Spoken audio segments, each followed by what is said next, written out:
Hello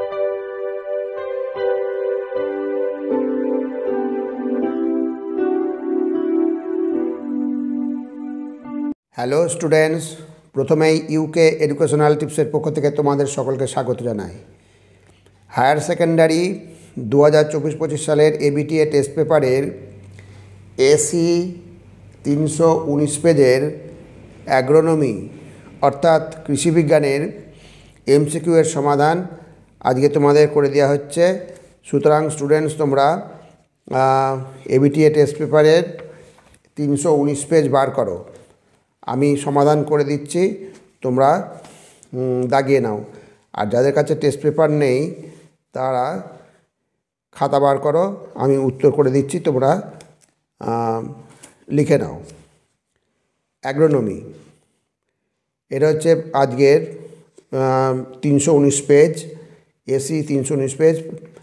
1 নম্বর প্রশ্ন হচ্ছে সঠিক উত্তরটি নির্বাচন করো।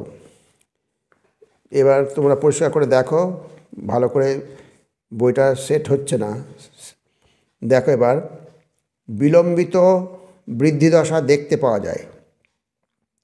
বিলম্বিত বৃদ্ধিদশা দেখতে পাওয়া যায় হচ্ছে দেশি আমন ধানের ক্ষেত্রে, অতএব অপশান এ হচ্ছে সঠিক অ্যান্সার, দেশি আমন ধানের ক্ষেত্রে। নেক্সট প্রশ্ন, কোনটি ভূমিক্ষয়ের সর্বোচ্চ রূপ? তাহলে ভূমিক্ষয়ের সর্বোচ্চ রূপ চাদর ক্ষয়, রিল ক্ষয়, গালি ক্ষয়, হচ্ছে র্যাভাইন ক্ষয়। এই অপশান ডি হচ্ছে সঠিক অ্যান্সার, র্যাভাইন ক্ষয়। তাহলে ভূমিক্ষয়ের সর্বোচ্চ রূপ হচ্ছে র্যাভাইন ক্ষয়। নেক্সট 3 নম্বর, মৃতগর্ভ দশা তৈরি হয় কোন পতঙ্গের আক্রমণে? এটা ভেরি ভেরি ইম্পর্টেন্ট প্রশ্ন। মৃতগর্ভ দশা তৈরি হয় এই মাজরা পোকার আক্রমণে।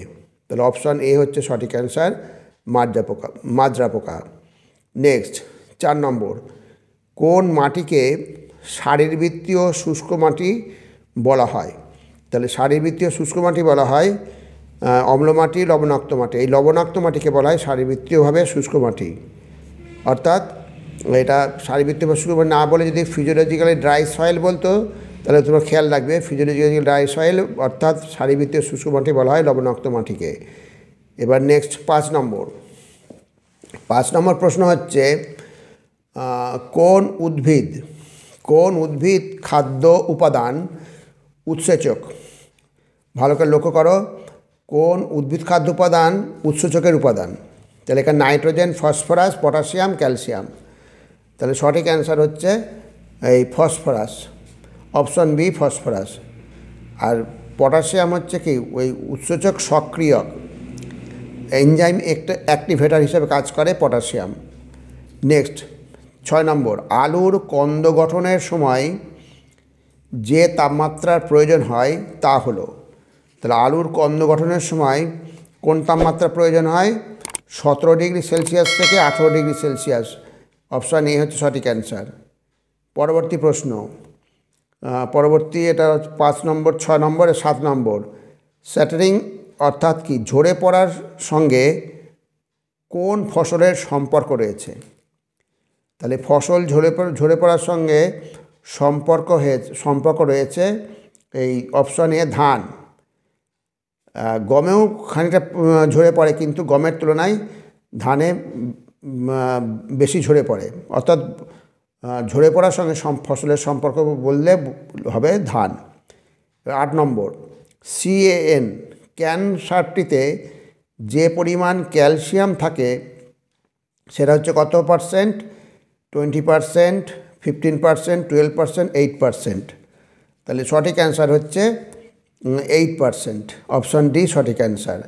ক্যান সারটিতে ক্যালসিয়াম থাকছে 8%। নেক্সট, বেগুন চাষের জন্য প্রতি বীজতলাতে যে পরিমাণ বীজের প্রয়োজন হয় তা হলো? তাহলে কোন প্রয়োজন হচ্ছে কত? এখানে যে অপশনগুলো রয়েছে দেখো, 25 থেকে 28 গ্রাম, 50 থেকে 55 গ্রাম। এই 50 থেকে 55 গ্রাম এটা হচ্ছে সঠিক অ্যান্সার। এইবার আমরা পরবর্তী প্রশ্ন দেখি। পরবর্তী প্রশ্নটা লক্ষ্য করি, এই বইটা ডিস্টার্ব করছে খুব। তারপরে দেখি হচ্ছে 10 নম্বর হচ্ছে চাষের ঋতু অনুযায়ী বিচার করলে নিচের কোন ফসলটি একটি শস্য মরশুমের বিসদৃশ্য? ভালো করে লক্ষ্য করো, চাষের ঋতু অনুযায়ী বিচার করলে হচ্ছে আলু, ছোলা, গম, পাট। এই অপশন ডি হচ্ছে সঠিক অ্যান্সার, পাট। নেক্সট, কোনটি খরা সহনশীল ফসল কোনটি? হচ্ছে ধান, আলু, গম, ভুট্টা। এই ভুট্টা হচ্ছে খরা সহনশীল ফসল, অর্থাৎ অপশন ডি হচ্ছে সঠিক অ্যান্সার। নেক্সট, উদ্ভিদ বৃদ্ধির লেখচিত্রটি নিচের কোনটির মতো দেখতে? বৃত্তাকার, ডিম্বাকার, ইংরাজি এস আকৃতির মতো। এই ইংরাজি এস আকৃতির মতো দেখতে, অতএব অপশন সি হচ্ছে সঠিক অ্যান্সার। এবার পরবর্তী 13 নম্বর প্রশ্ন, এসআরআই পদ্ধতিতে ধান চাষের জন্য সারি থেকে সারি এবং গুছি থেকে গুছির আদর্শ দূরত্ব হওয়া উচিত। আদর্শ দূরত্ব হওয়া উচিত কত? 25 centimetre to 25 centimetre. 25 centimetre into 25 centimetre. তাহলে দেখো কোন অপশানে রয়েছে 25 সেন্টিমিটার ইন্টু 25 সেন্টিমিটার? অপশান ডিতে রয়েছে, অতএব অপশান ডি হচ্ছে সঠিক অ্যান্সার, 25 সেন্টিমিটার ইন্টু 25 সেন্টিমিটার। এবার হচ্ছে 14 নম্বর, নিচের কোনটি ফসল ক্ষেতে সর্বাধিক ক্ষতি সাধন করে? তাহলে ফসল ক্ষেতে সর্বাধিক ক্ষতি সাধন করে কীটশত্রু, রোগ, অসুস্থতা, আগাছা। এই অপশন সি এর সঠিক অ্যান্সার, আগাছা। 15 নম্বর, কোনটি ফসল বন্ধু ভাইরাস? ফসল বন্ধু ভাইরাস হচ্ছে এখানে এনপিভি। এই এনপিভি অর্থাৎ অপশান ডি হচ্ছে সঠিক অ্যান্সার, এনপিভি, নিউক্লিয়ার পলিহাইড্রোসিস ভাইরাস। এনপিভির পুরো কথা হচ্ছে নিউক্লিয়ার পলিহাইড্রোসিস ভাইরাস।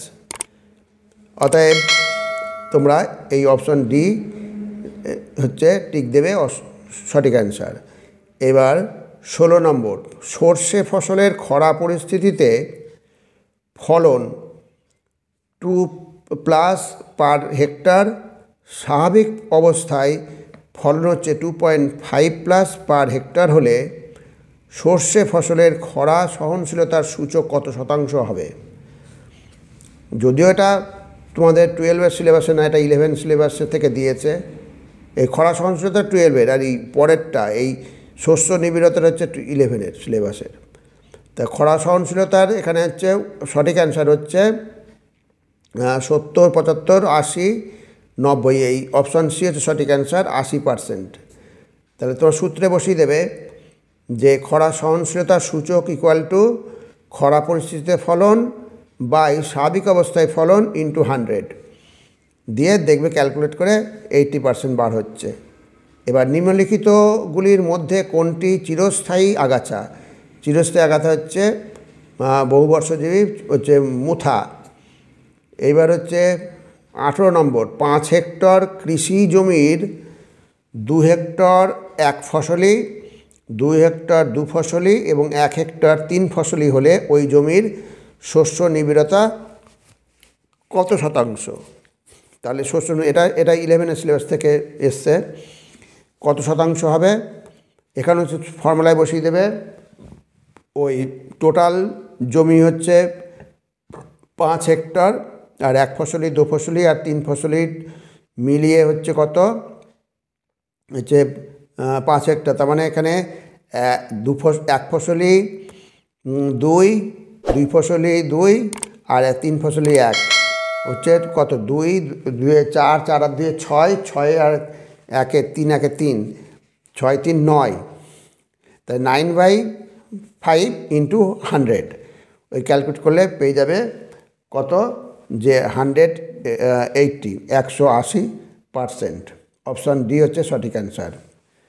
এইবার আমরা পরবর্তী প্রশ্ন দেখি। পরবর্তী প্রশ্ন হচ্ছে, ভালো ফলন পাওয়ার জন্য ইক্ষু ফসল কাটার উপযুক্ত সময় হলো? উপযুক্ত সময় হচ্ছে ফুল আসার সময়। অতএব অপশন হচ্ছে সি, ফুল আসার সময়। তাহলে অপশন সিতে আছে ফুল আসার সময়, অর্থাৎ অপশন সিটা হচ্ছে সঠিক অ্যান্সার। এবার 20 নম্বর, নিম্নলিখিতগুলির মধ্যে কোনটির বীজ শোধনের পক্ষে উপযোগী নয়? তাহলে বীজ শোধনের যে উপযোগী নয় হচ্ছে ম্যানকোজের ইথিলিন ডাইব্রোমাইড, অ্যাগানাল। এই অপশান সি সঠিক অ্যান্সার, অ্যাগানাল। আর 21 নম্বর লাস্ট প্রশ্ন, দানা শস্যের শেষ পাতাটি হলো, দানা শস্যের শেষ পাতাটি কি? দানা শস্যের শেষ পাতা হচ্ছে পতাকা পাতা। অতএব অপশান বি হচ্ছে সঠিক অ্যান্সার, পতাকা পাতা। এই পেজে অনেক প্রশ্ন ইম্পর্টেন্ট, খুবই ইম্পর্টেন্ট আছে অনেক প্রশ্ন, অতএব এই পেজটা তোমরা খুব ভালো করে সলভ করবে।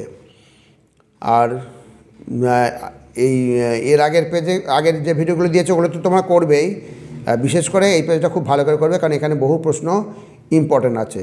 যাই হোক স্টুডেন্টস, যদি ভিডিওটি ভালো লাগে অবশ্যই সাবস্ক্রাইব করো, এর সাথে একটা লাইক দিও এবং তোমার ফ্রেন্ডসদের মধ্যে ভিডিওটি শেয়ার করো। আর তাহলে স্টুডেন্টস আজকে এখানেই শেষ করি। তোমরা সকলে ভালো থেকো, সুস্থ থেকো, সুস্থভাবে পরীক্ষা দিও। Thank you very much.